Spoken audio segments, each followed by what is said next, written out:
guys, welcome to the Everett Silver Show. We have exciting guests as we do every week, and so I want to thank you so much for tuning in, and I'm always bringing it to you, so thanks so much for staying in tune with us. Stay connected. You're watching the Everett Silver Show.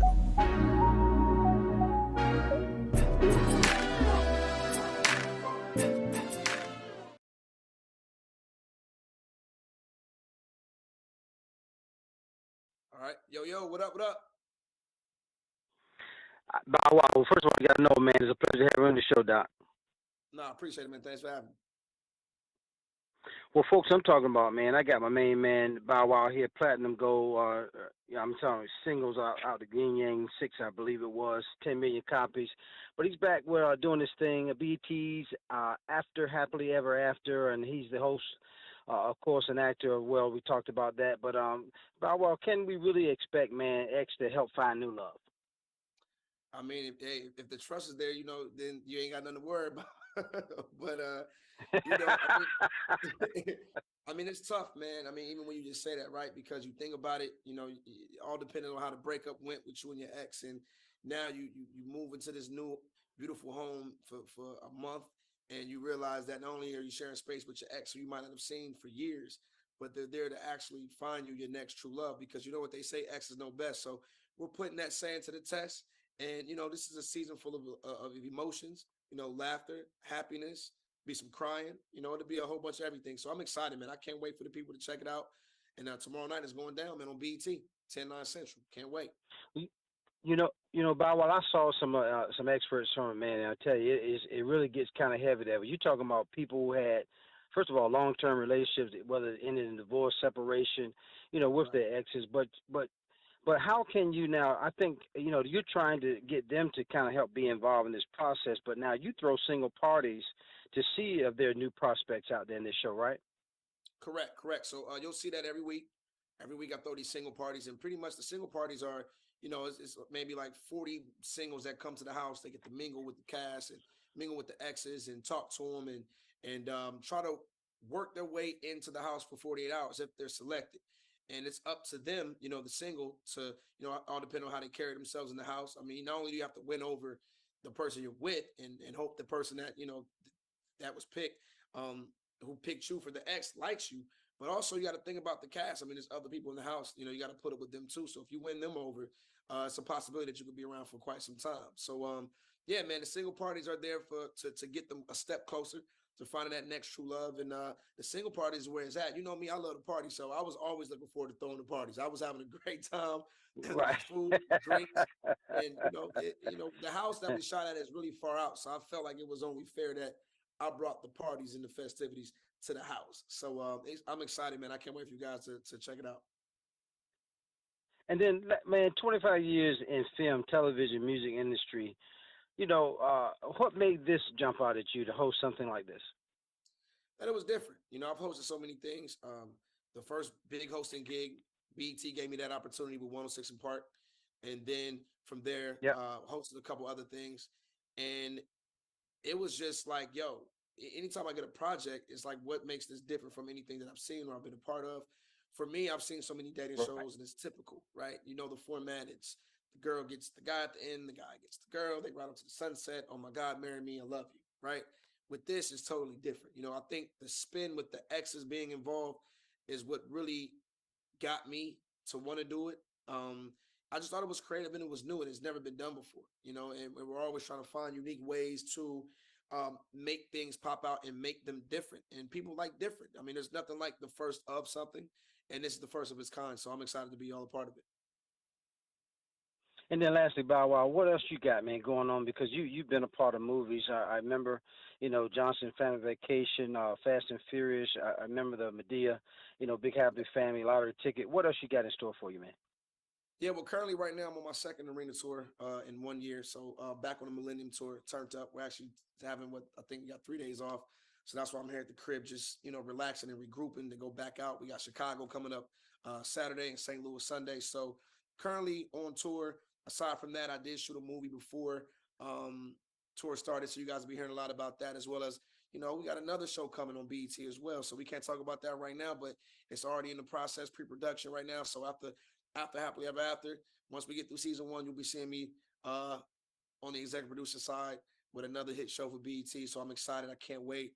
And sky's the limit right now, man. We're doing everything. Documentary's dropping next year, along with the soundtrack to the documentary. So it's a lot of things that I got to get done. But right now, it's all about After Happily Ever After, which airs tomorrow on BT 10/9 Central, as well as my tour that I'm currently on right now, the Millennium Tour turned up. So I want to make sure everybody get the tickets and make sure that you're at home or wherever you watch your shows at.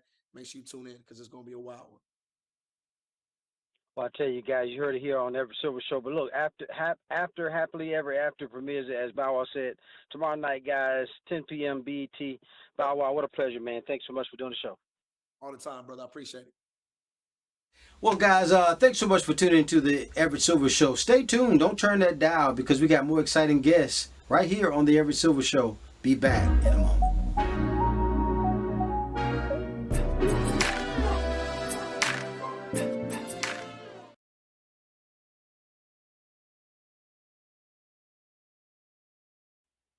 Jacob, Lillimar, thank you so much for doing the show today. What a pleasure to have you both. What a pleasure to talk to you. Thanks, man. Yeah, it's fun to be here. Well, folks, I got to tell you, Bat Wheels, who's not talking about the Bat Wheels today? And I got two of the stars, basically the voices of Bam, the Batmobile, and also Batwing, the Batwing jet plane. I tell you, Jacob, Bertrand, and also Lillimar's here with us. Let's talk about the Bat Wheels, and I'll start with you, Jacob. Talk about your role. Yeah, I played Bam. He's the Batmobile. He is Batman's right-hand man and probably biggest fan. Yeah, he's the leader of the Bat Wheels, and I'd say along with Batwing, kind of like one of the older sibling roles within the little family. But yeah, he's super earnest, super loving. He's just a fun guy. Loves kicking crime butt.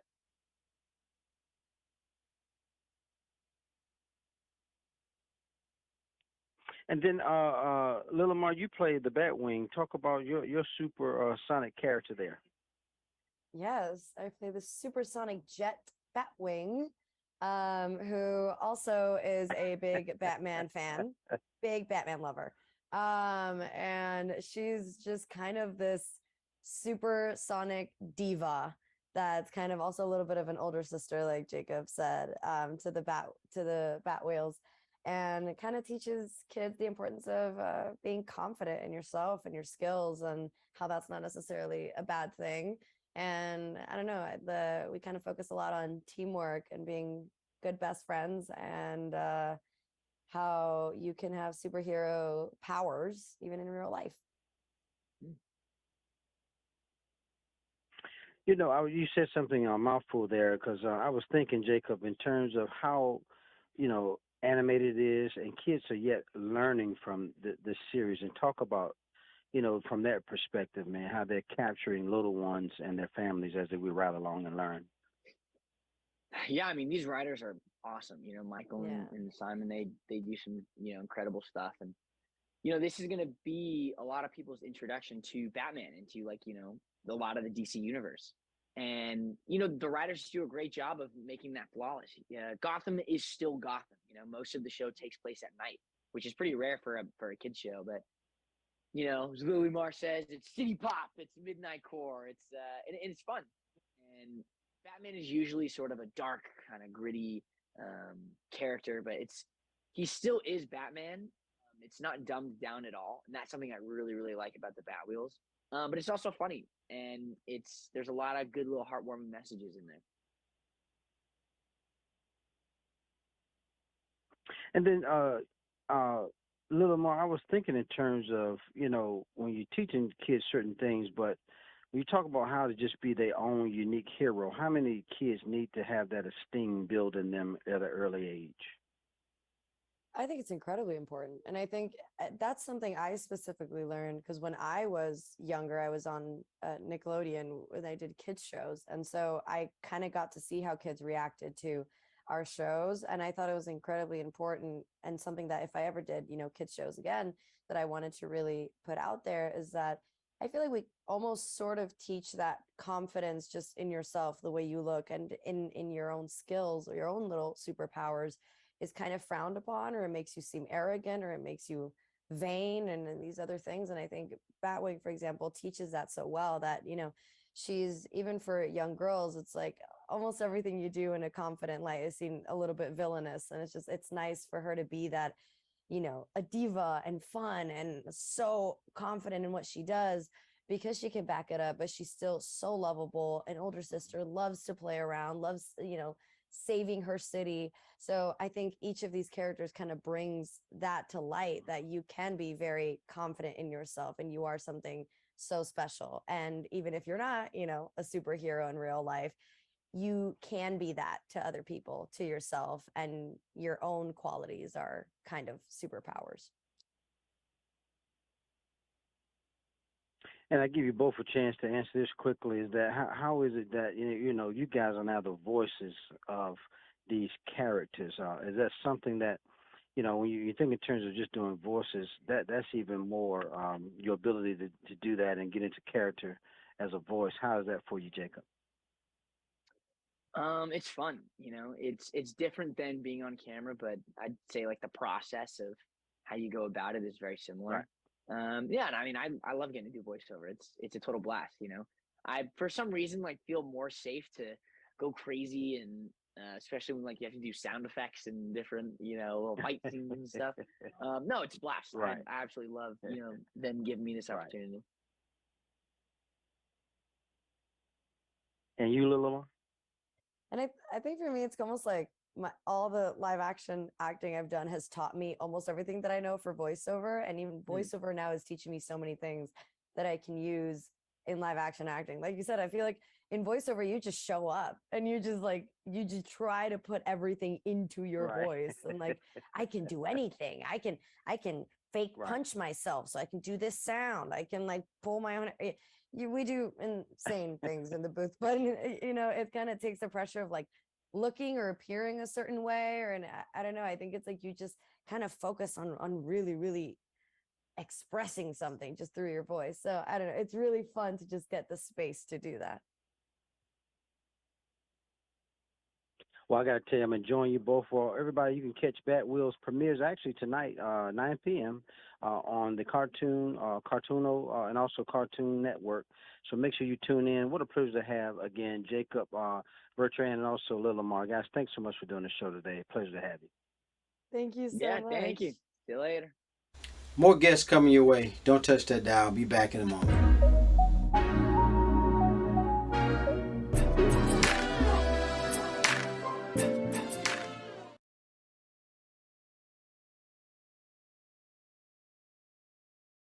Bernie, how you doing? Hey, great. How you doing? Man, what a pleasure to have you. First of all, you got to know I'm ecstatic to have you, and thanks for doing the show. Oh, absolutely, man. Thank you so much for having me. Well, folks, Yankee baseball legend, also Latin Grammy nominee Bernie Williams. He's here with us today, 4-time World Series champ, raises awareness, lung disease, and also sheds lights on how music may help, people cope with, this disease. So, Bernie, tell us more about, your father's illness and your experience of caring for someone with ILD. Yeah, my father passed away from interstitial lung disease. And there's about 200 of these diseases that are covering this umbrella of interstitial lung disease. My dad died from one of these called idiopathic pulmonary fibrosis. And it was devastating for us to see him go that way.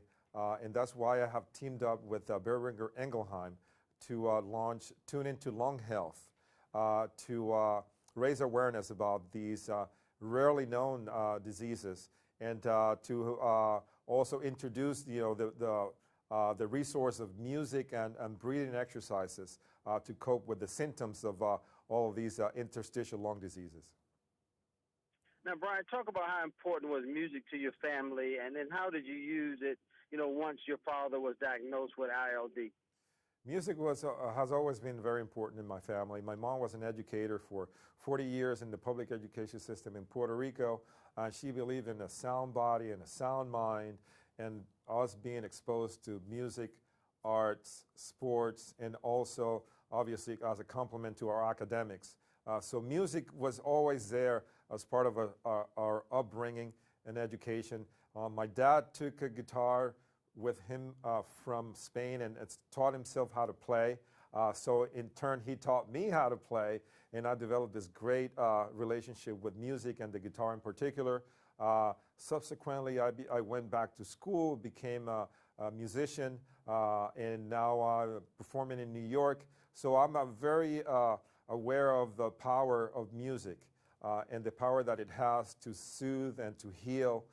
So we're utilizing that as a great resource to deal with the burden, the anxiety, and the depression that could happen dealing with these interstitial lung diseases, specifically the one that killed my dad, which was idiopathic pulmonary fibrosis.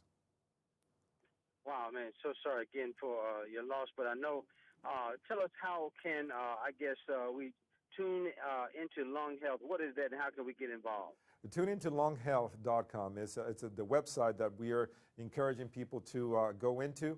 It has a lot of resources. It's got music, curated, a playlist to soothe people's, attitudes and, if they're feeling, depressed or anxious about dealing with interstitial lung disease, they can listen to some of these resources. They have firsthand account of people suffering with interstitial lung disease, and you get breathing exercises curated by a great vocal coach that could also help dealing with the breathlessness and some of these symptoms that are attributed to interstitial lung disease.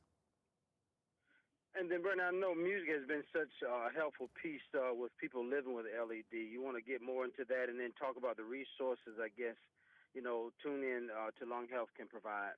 Yeah, tune into lunghealth.com. Music has always been a really important part of my life, and I believe that is a great resource to have for people dealing with these diseases. I find it to be soothing. I find it that it could distract and sort of derail a little bit of the attention when you are dealing with an everyday patient that is suffering from these diseases. It's great to have some way of going into where you can distract yourself, when you can actually take your mind away from your situation, not only as a patient but also as a caregiver. And I think music is a great way to give you that sort of a soothing space where you can actually reset and recharge your batteries. Well, again, what a privilege again to have four-time World Series champion as well as New York Yankees legend, Latin Grammy nominee, Bernie Williams. Bernie, thank you so much. You want to make sure you tune in again to lunghealth.com for further information. Thanks, Bernie. Thank you for having me. More guests coming your way. Don't touch that dial. I'll be back in a moment.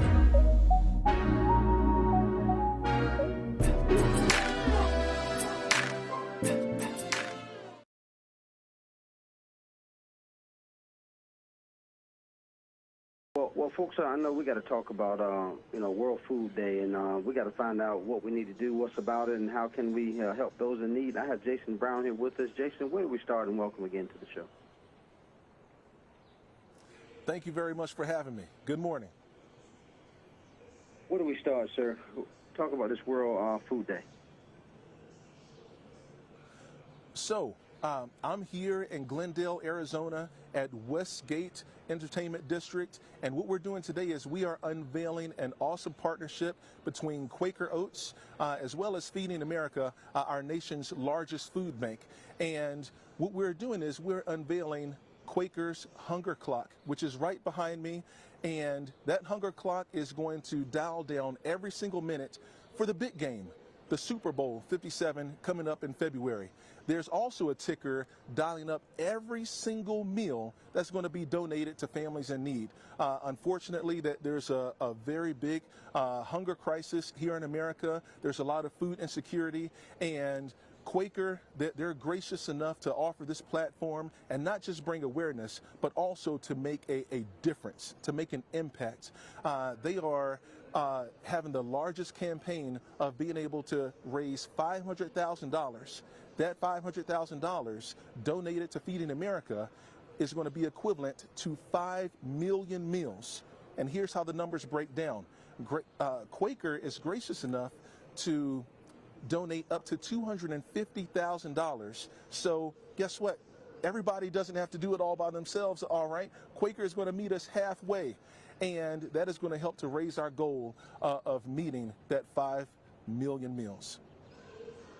I tell you, when you look at the stats of still folks that are needing, Jason, I tell you, they're astounding. Why did you connect or partner with Quaker? So this is a mission that's near and dear, true to my heart. Post-career with the NFL, I gave back in a very unique way, and that's by becoming a farmer myself and really tackling hunger right there at the grassroots efforts. Started a farm, First Fruits Farm in Lewisburg, North Carolina, and we have grown, harvested, and donated more than 1 million pounds of food, and that's awesome. But guess what? As big and as strong as I am, we can't do it all right? And that's why I'm so thankful for the partnership with Quaker and Feeding America, because it's going to take the help from organizations, big and small, individuals, that are tuning into your program to give back to this awesome campaign. And there's 2 ways that they can do so.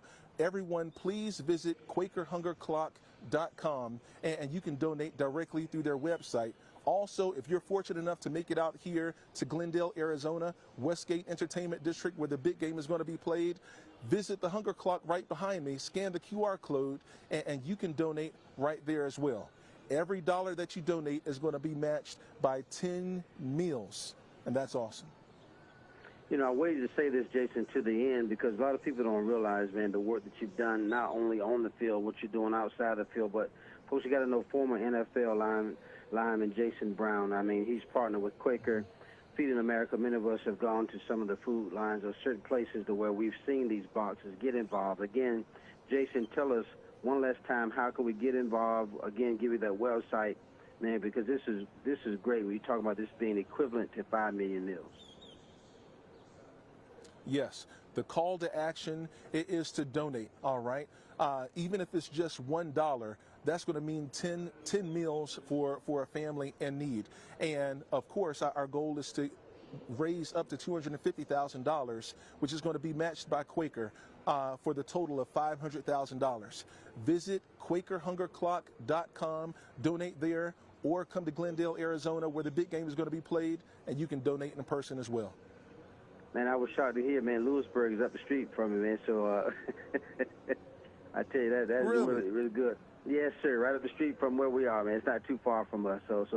But again, guys, what a pleasure to have former NFL. That's awesome. That's right, we're neighbors. So what a pleasure to have former NFL lineman Jason Brown. Thanks so much, Jason, for being a part of the show, man. Thank you so much. God bless. More guests coming your way. Don't touch that dial. Be back in a moment.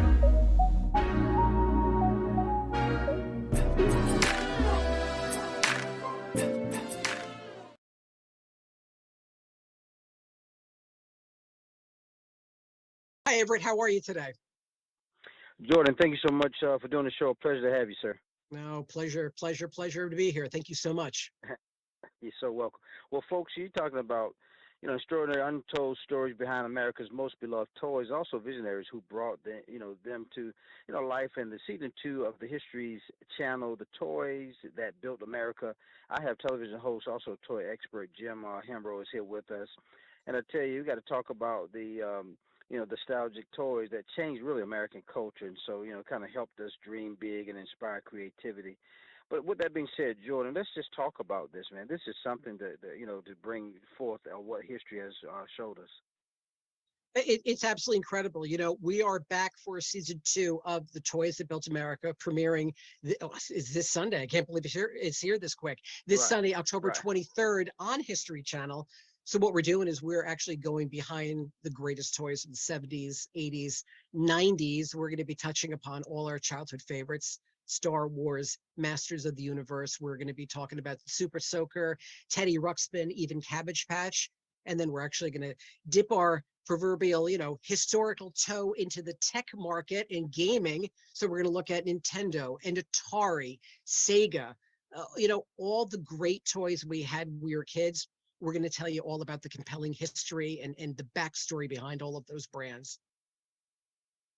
Well, I got to tell you, you know, and that's what's so intriguing about it is because we learn stories we never knew, or how it happened, it came to fruition.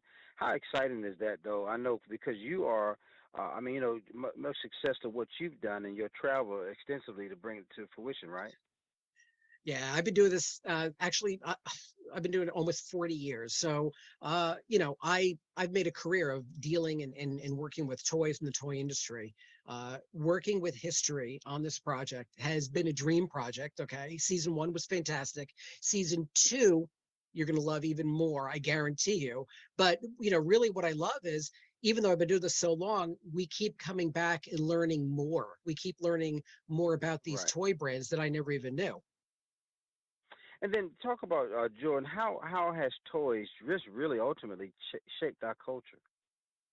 Toys have shaped our culture and everything. I mean, I think a lot of people don't even understand sometimes. You Right. know, the impact of toys and on our childhood essentially defines who we are. I mean, just that whole need to play. If you talk about just toys in general, look at everything that comes along with learning how to play with a toy. I mean, you learn social skills and how to interact with other people. You learn, Right.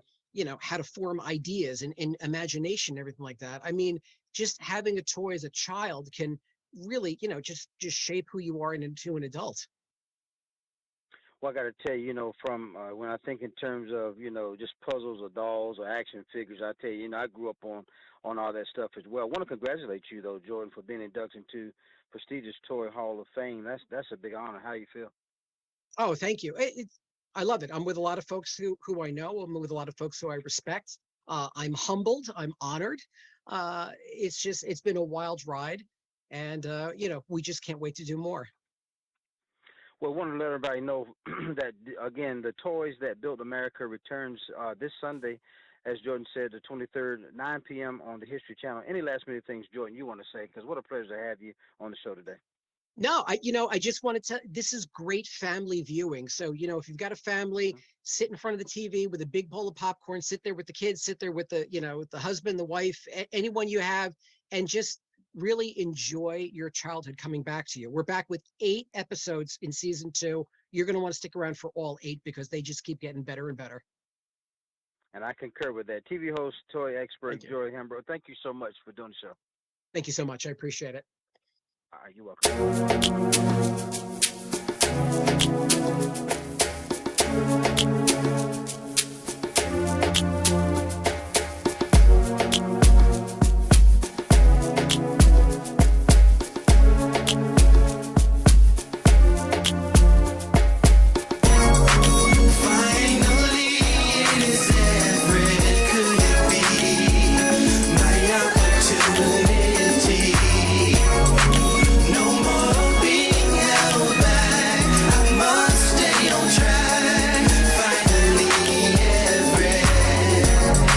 Seems like forever is coming. I can't believe it's happening to me.